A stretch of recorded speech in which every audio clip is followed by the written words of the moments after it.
আসসালামু আলাইকুম রহমতুল্লাহ। প্রিয় শিক্ষার্থীবৃন্দ, আজকে বিজনেস ম্যাথের একটি ক্লাস নিচ্ছি। বিজনেস ম্যাথের অর্থায়নে গণিত এই চ্যাপ্টারটা চলছিল।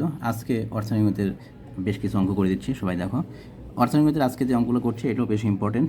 এগুলো সবগুলো সালের প্রশ্নে আমি সলিউশন করে দিচ্ছি। প্রবলেম 32। এক ব্যক্তি 500 টাকা ধার করলো। সে এই টাকা 2 বছরে 6টি সমান কিস্তিতে পরিশোধ করলো। অপরিশোধিত অর্থের উপর সে বার্ষিক 15% সুদ প্রদান করেছে। প্রতিটি কিস্তির পরিমাণ কত ছিল? এখানে বললো কি, এক ব্যক্তি আজকে ধার করেছে 500 টাকা। সে এই টাকা 2 বছরে 6টি সমান কিস্তি। 2 বছরে 6 কিস্তি দিলে 1 বছরে কয় কিস্তি? 2 বছরে 6 কিস্তি, তাহলে 1 বছরে 3 কিস্তি। তার মানে যেহেতু কিস্তির কথা উল্লেখ করেছে, অবশ্যই এটা কি হবে? অ্যানুইটির অঙ্ক হবে, বার্ষিক বৃত্তি বা অ্যানুইটি। আমরা অ্যানুইটির যে সূত্র, সেই সূত্র প্রয়োগ করব। এখন ধার করে বা ঋণ করে, এখানে কোথাও বলেনি এটা কি ভবিষ্যৎ মূল্য না বর্তমান মূল্য না কোনটা কি, এটা কিছু বলেনি, উল্লেখ নাই। আমরা জানি কোনো ব্যক্তি বা কোনো প্রতিষ্ঠান অন্য কোনো ব্যক্তি বা অন্য কোনো প্রতিষ্ঠানের কাছ থেকে অর্থ ঋণ করে বা ধার করে, এরকম কোনো কথা অঙ্কের মধ্যে উল্লেখ যদি থাকে, তাহলে সেক্ষেত্রে অবশ্যই সেটা কী হবে? বার্ষিক বৃত্তির বর্তমান মূল্যের সূত্র প্রয়োগ করতে হবে। আর বার্ষিক বৃত্তি কেন হবে? এখানে কিস্তির কথা উল্লেখ আছে, তাই বার্ষিক বৃত্তি হবে। আচ্ছা, তাহলে ধার করেছে কত টাকা? 500 টাকা। যে টাকাটা ধার করেছে এটাই হচ্ছে আমাদের কি পিভির মান বা প্রেজেন্ট ভ্যালু বা বর্তমান মূল্যের মান। পিভির মান তাহলে কত টাকা? 500 টাকা। আচ্ছা, 2 বছরে 6 কিস্তি, তাহলে 1 বছরে কয় কিস্তি? 1 বছরে হচ্ছে 3 কিস্তি। 2 বছরে 6, তাহলে 2 দিয়ে 6কে ভাগ করলে আমরা পাচ্ছি 3। এই 3টা হচ্ছে এম এর মান। এম মানে কি? 1 বছরে কতটা কিস্তি দিচ্ছে, সেটা হচ্ছে এম এর মান। আচ্ছা, আর অপরিশোধিত অর্থের উপর সে বার্ষিক 15% সুদ প্রদান করে, মানে সুদের হারটা এখানে বলে দিয়েছে কত পার্সেন্ট? 15%। সুদের হার আই, এই আইটা দেওয়া হচ্ছে 15% বা 0.15। প্রতি কিস্তির পরিমাণ কত ছিল? মানে প্রতি কিস্তি আমরা এ দিয়ে প্রকাশ করি সূত্রে, তাহলে এই এর মানটা কত এটা আমাদেরকে বের করতে হবে। তাহলে দেখো, আমরা জানি যে পিভির ক্ষেত্রে সূত্র আসবে কোনটা? আমরা জানি পিভি সমান A by I by M, 1 minus 1 by 1 plus I by M power M N. এখানে কী কী মান দেওয়া আছে? পিভি সমান 500 টাকা, আই দেওয়া আছে 0.15, এন দেওয়া আছে 2, আর এম এর মান 6/2 করে কত পেলাম? 3 বার। আর এ আমাদেরকে বের করতে হবে, এ সমান হোয়াট। এখন ক্যালকুলেশনটা খেয়াল করো, পিভির জায়গায় 500 টাকা বসিয়ে দিলাম, এ তো বের করতে হবে। আর আই দেওয়া আছে 0.15 বাই কত? এম, এম এর মান 3। এখানে 1 minus 1 by 1 plus i, i হচ্ছে 0.15। আর এম কত? এম দেওয়া হচ্ছে 3। আর পাওয়ার আসবে এম এন, এম এর মান 3, এন এর মান 2, 2 বছর বলে যাচ্ছে, তাহলে এন এর মান 2। এখান থেকে আমরা পরবর্তী লাইনে এসে যদি এর নিচে 0.15 আছে, এটা কি করব? আর গুণ করে দেবো। এটা দিয়ে 500কে গুণ করলাম, এই পাশে আর গুণ করলাম, তাহলে 500 গুণন 0.15 বাই কত? 3। আর ডান পাশে আসবে এ ইন্টু 1 মাইনাস 1 বাই, এই যে 1 বাই, এটা আমরা এখন ক্যালকুলেশন করব। 3 একে 3 লসও করব, কিংবা এটাতে ভাগ করে দিলে তাও হবে। 3 দিয়ে আমরা সরাসরি 0.15কে ভাগ করে কত আসবে? 3 5 15, 0.05। 1 প্লাস 0.05 টু দি পাওয়ার 3 2 6, পাওয়ার 6 আসবে। পরবর্তী লাইনে আমরা এখানে ক্যালকুলেশন করলাম, 500 গুণন 0.15 ভাগ কত? 3, ক্যালকুলেশন করলে আসবে 25, মাত্র 25 আসবে। আর এ ইন্টু দিয়ে এখানে কত আছে? 1 মাইনাস, এটা যোগ করে দিলাম, 1.05 টু দি পাওয়ার 6। আচ্ছা, এখন আমরা ক্যালকুলেটারে এই মানটা চেপে সমান দিব। কি আছে? সরাসরি মান চাপবো। 1 মাইনাস 1 ভাগ 1.05 টু দি পাওয়ার 6 সমান সমান দিলে আমাদের এই মানটা আসবে 0.253784603336। আচ্ছা, এটা পেলাম। এবার এর সাথে এটা কী আকার আছে? গুণ আকার আছে, তাহলে এই পাশে গেলে কী হবে? ভাগ হবে। তো এটাকে আমরা বামে দেখালাম, আর 25 ভাগ করে যেটা আসে আর কি, 25 ভাগ এই মানটা সম্পূর্ণ দেখালাম। দিয়ে ক্যালকুলেটার আমরা এখন চাপবো 25 ভাগ এই মান দিয়ে সমান দিলে কত আসবে? এ সমান 98.51 প্রায়। তাহলে প্রতি কিস্তির পরিমাণ দাঁড়ালো কত? 98.51 টাকা। আরও একটা অঙ্ক করাচ্ছি, 33। প্রবলেম 33।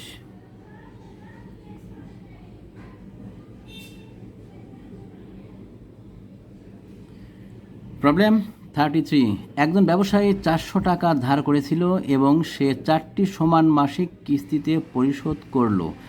অপরিশোধিত মূলধনের ওপর সুদের হার 12% হলে মাসিক কিস্তির পরিমাণ কত ছিল। আচ্ছা, এখানে একটা বিষয়, একজন ব্যবসায়ী 400 টাকা ধার করেছে, ধার করে বা ঋণ করে কোনো ব্যক্তি বা কোনো প্রতিষ্ঠান অন্য কোনো ব্যক্তি বা অন্য কোনো প্রতিষ্ঠানের কাছ থেকে ঋণ করে বা ধার করে, এরকম কোথাও উল্লেখ থাকলে অবশ্যই আমরা কী করব, প্রেজেন্ট ভ্যালু পিভির সূত্র প্রয়োগ করব। প্রেজেন্ট ভ্যালু কোন সূত্র?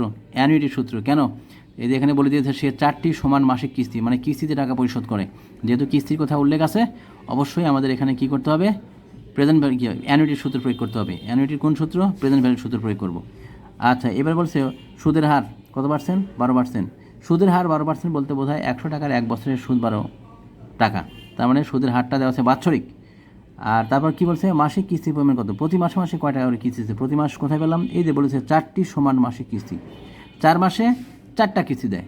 তা 4 মাসে যদি 4টা কিস্তি দেয়, দিয়ে তার পরিশোধ হয়ে গেছে, যদি পরিশোধ না হতো তাহলে 12 মাসে কয়টা কিস্তি দিত, অবশ্যই 12টা কিস্তি দিত। আমরা যেহেতু আয়টা দেওয়া আছে বাৎসরিক, সুতরাং এনও আমরা বছরে রূপান্তর করে নেব। আর এম মানে কতবার কিস্তি দিচ্ছে এক বছরে, এই এক বছরের মধ্যে কতটা কিস্তি হতো সেটা আমরা এক বছরের সাথে তুলনা করে নিয়ে এক বছরের জন্য যে এম বের হবে সেইটাই আমরা লিখবো এম এর মান। তবে দেখো, প্রথমে আমাদের সূত্র আসবে এরকম, আমরা জানি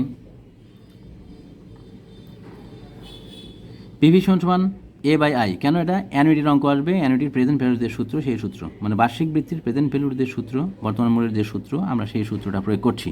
তাহলে পিভি সমান A by I by M one minus one by one plus I by M power M N, এটা হচ্ছে আমাদের সূত্র। তাহলে পিভি মানে যে টাকাটা ধার নিয়েছে এটা হচ্ছে পিভির মান, পিভির মান কত টাকা, 400 টাকা। আর আইটা হচ্ছে সুদের হার, সুদের হার কত পার্সেন্ট, 12% বলে দিয়েছে, তাহলে 0.12। আর এন মানে কত, 4 মাস, যেহেতু আইটা দেওয়া আছে বাৎসরিক, সুতরাং এনটাকে আমরা বছরে রূপান্তর করে নেব। এন সমান 4 মাস লেখা আছে, আমরা মাসকে কী করব, 12 দিয়ে ভাগ করব, 4/12 করে 1/3 বছর। আচ্ছা, এটা পেলাম। আর এম হচ্ছে 4 মাসে 4টা কিস্তি দেয়, তাহলে 12 মাসে কয়টা কিস্তি, 12 মাসে 12 কিস্তি। এম এর মান আসবে 12। এর মানটা কত, এটা আমাদেরকে বের করতে হবে, এ সমান হট। দেখো মানটা আমরা এখানে বসিয়ে দিচ্ছি, পিভির জায়গায় 400, এ বাই আইয়ের জায়গায় 0.12, এম এর জায়গায় 12। আচ্ছা, 1 minus 1 by 1 plus I by m, আয়ের মান 0.12 আর এম এর মান কত, 12। আর পাওয়ার আসবে কত, 12 ইন্টু 1/3। 12টা কি, 12টা হচ্ছে এম এর মান। আর এম এর মান কত, এম এর মান হচ্ছে 12 হচ্ছে এম এর মান, আর এন এর মান পেয়েছি আমরা 1/3।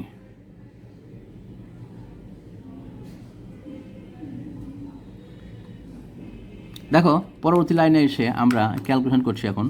0.12কে ভাগ করলাম 12 দিয়ে, 0.12কে 12 দিয়ে ভাগ করলে কত আসবে, 0.01। এখন এই 0.01কে আমরা বাম পাশে যে 400 ছিল সেই 400-র সাথে গুণ করে দেবো। 400 ইন্টু 0.01 সমান দিয়ে এ ইন্টু 1 মাইনাস 1 বাই 12 দিয়ে এটাকে ভাগ করে পাচ্ছি আমরা কত, 0.01। এখন 1.01 টু দি পাওয়ার, এখানে 12 ইন্টু 1/3, 3 দিয়ে 12কে ভাগ করলে কত আসবে, 4, তাহলে 3 4 12, 4 আসবে, দিয়ে ব্র্যাকেট ক্লোজ করলাম। এখন পরবর্তী লাইনে এসে যে কাজটা করব, 400কে 0.01 দিয়ে গুণ করলে কত আসবে, 4 টাকা। আর এর সাথে গুণ আকারে ছিল এটা আমরা ক্যালকুলেটারে একবারে বের করব। কী করে, ক্যালকুলেটার সাব এমন করে যে 1 মাইনাস 1 ভাগ 1.01 টু দি পাওয়ার 4 দিয়ে সমান, তাহলে আমাদের এই মানটা চলে আসবে কত আসবে, 0.03।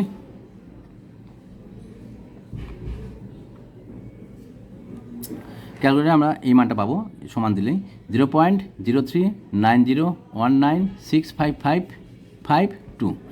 আচ্ছা, তাহলে এ সমান কত আসবে, এর সাথে এটা গুণাকার আছে, তাহলে এটা এই পাশে গেলে কী হবে, 4-এর নিচে ভাগ হবে, তাহলে 4/0.039011965552। আচ্ছা, সমান দিলে আমাদের সরাসরি ক্যালকুলেটার সমান দিলে আমাদের চলে আসবে কত, 102.51 প্রায়। তাহলে আমরা পাচ্ছি কি, প্রতি কিস্তির পরিমাণ কত আসলো, 102.51 টাকা। এটাই ছিল আমাদের অঙ্ক। আজকে এ পর্যন্তই, সবাই ভালো থাকো, আল্লাহ হাফেজ।